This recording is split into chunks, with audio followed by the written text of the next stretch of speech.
नमस्कार, मैं पंडित विनोद कौशिक, नक्षत्र ज्योतिष केंद्र से। आज मैं आपको बताऊंगा लक लाइन या जिसे भाग्य रेखा कहते हैं। भाग्य रेखा हमारे जीवन में बहुत ही महत्वपूर्ण स्थान रखती है। इसका हमारे जीवन में बहुत ही महत्वपूर्ण स्थान है, जो बहुत ही इंपॉर्टेंट रोल प्ले करती है। ये भाग्य रेखा जो होती है, जिसे हम लक लाइन कहते हैं, इसके हमारे हाथ में कई प्रकार से प्रारंभ होने के स्थान होते हैं। ये भाग्य रेखा जो होती है, जिसे लक लाइन कहते हैं, इसका सबसे पहले स्थान होता है जो मणिबंध जो रेखाएं होती हैं, इन मणिबंध से निकल के सीधी ये जाती है हमारे शनि क्षेत्र पर। शनि क्षेत्र पर यानी मध्यमा के नीचे जो शनि क्षेत्र होता है, ये वहां पर जाती है। दूसरी जो भाग्य रेखा होती है, वो हमारी जीवन रेखा के अंदर से जाती है। जीवन रेखा के अंदर से जाती है, यानी कि शुक्र पर्वत से होती है, जीवन रेखा को काटती हुई ये सीधा शनि क्षेत्र मध्यमा के नीचे जाती है। तीसरी प्रकार की भाग्य रेखा होती है जो जीवन रेखा से जोड़कर चलती है। अभी हम पहले बात करते हैं मणिबंध से। मणिबंध से जो रेखा जाती है, जो सीधी मणिबंध से, यदि मणिबंध की प्रथम रेखा से यदि ऊपर रेखा जाएगी और सीधे चलकर स्पष्ट बिना किसी टूट फूट के, बिना किसी दोष के, यदि ये रेखा सीधी मध्यमा पर, मध्यमा पर यहाँ तक पहुँचती है, तो ऐसे इंसान जो है अपने जीवन में काफ़ी तरक्की, काफ़ी सफलता प्राप्त करता है। भाग्य रेखा का हमारे हाथ में निर्दोष होना, बिल्कुल डिफेक्टलेस होना बहुत जरूरी है। यदि ये रेखा कहीं पर भी अपने स्थान से प्रारंभ होने के बाद में कटी हुई है, या उसमें थोड़ा उसकी शेप, उसकी आकृति में चेंज आ रहा है, तो समझ लो हमारे इंसान के जीवन में वहीं हमारे भाग्य में परिवर्तन आ रहा है। हमने बहुत से हाथ ऐसे देखे हैं जिनमें भाग्य रेखा होती ही नहीं है, जिनके हाथ में भाग्य रेखा नहीं होती है। ऐसे इंसान भी अपने कर्म के द्वारा अपना जीवन जीते हैं, पर वो असाधारण प्राप्ति नहीं कर पाते हैं। इसी प्रकार यदि ये भाग्य रेखा हमारी मणिबंध रेखा से नीचे से, यानी प्रथम जो मणिबंध रेखा है उसके यदि नीचे से प्रारंभ होती है, तो इस प्रकार का जो गुण है भाग्य रेखा का, वो बदल जाता है। इस प्रकार का इंसान जिसके मणिबंध से प्रथम रेखा के नीचे से शुरू होती है भाग्य रेखा, वो इंसान हमेशा विपत्तियों में पड़ा रहता है, दुखी रहता है, उसका कोई भी काम नहीं बनता है। यदि भाग्य रेखा की उत्पत्ति प्रारंभ जो है वो जीवन रेखा से शुरू हो रहा है, जीवन रेखा से प्रारंभ होता है, यानी जीवन रेखा से मिलकर भाग्य रेखा चलती है।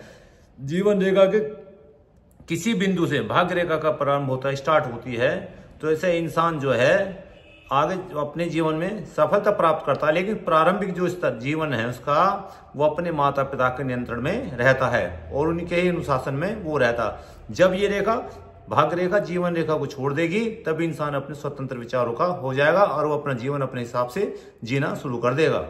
और यदि यही भाग्य रेखा हमारे शुक्र क्षेत्र से, यहाँ से शुक्र क्षेत्र, ये शुक्र क्षेत्र है हमारा, यदि शुक्र क्षेत्र से निकलती है और निकलने के बाद में सीधे शनि पर्वत पे यानी मध्यमा के नीचे जाती है, तो ऐसा इंसान भी काफी भाग्यशाली होता। पर इसमें किस शुक्र क्षेत्र से जो भाग्य रेखा प्रारंभ होती है उसके बारे में बहुत सारी चीज, यदि फेवर में है तो वो से अनफेवर में, वो शुभ है वो तो अशुभ भी है। शुभ तो ये है कि यदि इंसान की शुक्र क्षेत्र से भाग्य रेखा प्रारंभ होती है तो उसकी बीवी सुंदर मिलती है, उसको ससुराल से भी धन मिलता है और उसको काफी सम्मान भी मिलता है।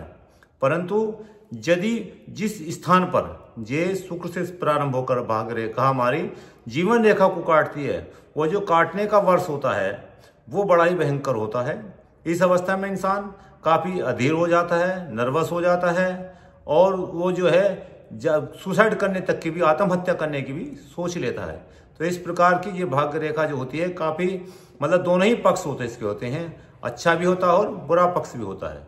यदि यही भाग्य रेखा हमारे चंद्र क्षेत्र से चलती है, ये चंद्र क्षेत्र होता, मून माउंट कहते हैं इसे, यदि चंद्र क्षेत्र होता है, यदि यहाँ से कोई भी भाग्य रेखा हमारी चलती है और चल के सीधा शनि पर्वत के मध्यमा के नीचे शनि पर्वत पर पहुंचती है, तो ऐसे इंसान का जो भाग्य उदय होता है वो किसी औरत, यदि आदमी है, यदि मनुष्य मतलब मैन है, आदमी है, तो उसका जो भाग्य है किसी लेडीज औरत के संपर्क में आने पर उदय होगा, और यदि कोई औरत है तो उसका भाग्य जो है आदमी के आने के बाद उदय होता है। परंतु इस प्रकार की भाग्य रेखा जिसके भी हाथ में होगी, वो इंसान काफी परिवर्तनशील होगा, उसका मन हमेशा स्थिर रहेगा और चंचल स्वभाव का रहेगा और उसके जीवन में कई प्रकार की घटनाएं होती रहेंगी।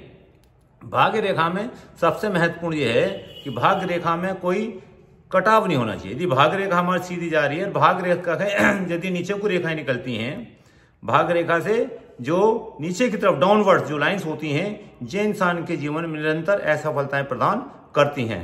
और यदि ये भाग्य रेखा से रेखाएं ऊपर की ओर को चलती है, यानी भाग्य रेखा से साइड में ऊपर की तरफ लाइन चलती हैं, तो इस प्रकार की जो भाग्य रेखा जो ऊपर को रेखाएं चलती हैं, ये इंसान के भाग्य में वृद्धि करती हैं, उसकी बढ़ोतरी करती हैं। और यदि भाग्य रेखा हमारी मस्तिष्क रेखा से, यदि हमारी मस्तिष्क रेखा से प्रारंभ होती है, भाग्य रेखा हमारी मस्तिष्क रेखा से प्रारंभ होती है और प्रारंभ होने के बाद में शनि क्षेत्र पर जाती है। शनि क्षेत्र पर जाकर जो यदि ये दो हिस्सों में बढ़ जाती है, एक हिस्सा इसका बृहस्पति कोण को जाता है और एक हमारा बृहस्पति कोण को जाता है, तो ऐसे इंसान जिसके हाथ में इस प्रकार की भाग्य रेखा होगी, वो इंसान काफी सफल होगा और अपने जीवन में काफी उन्नति लास्ट टाइम में प्राप्त करेगा। परंतु ये भाग्य रेखा में बीच में किसी भी प्रकार का हिंड्रेंस, कोई भी प्रकार की बाधा नहीं होनी चाहिए। इस पे कोई भी अशुभ चिन्ह, क्रॉस का या कोई बिंदु, काला बिंदु, ब्लैक स्पॉट नहीं होना चाहिए, जिससे कि इसके फल में, जो इसका शुभ फल है, उसमें कमी आ जाती है।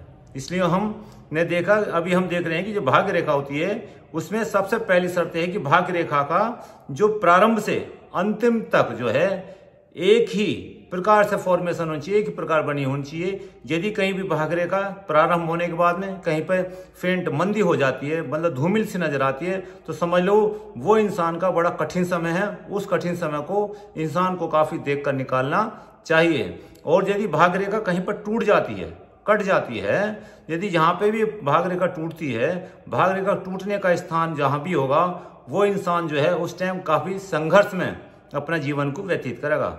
बहुत से आदमी को हमने हाथ में देखा कि भाग्य रेखा बहुत अच्छी दिखती है, प्रारंभ से लेकर अंतिम तक चलती रहती है, परंतु उसमें एक अवगुण आ जाता है कि वो हमारी मध्यमा रेखा के पोर पर, यानी कि द्वितीय, तृतीय पोर, थर्ड पोर पर, सेकंड पोर पर चढ़ जाती है।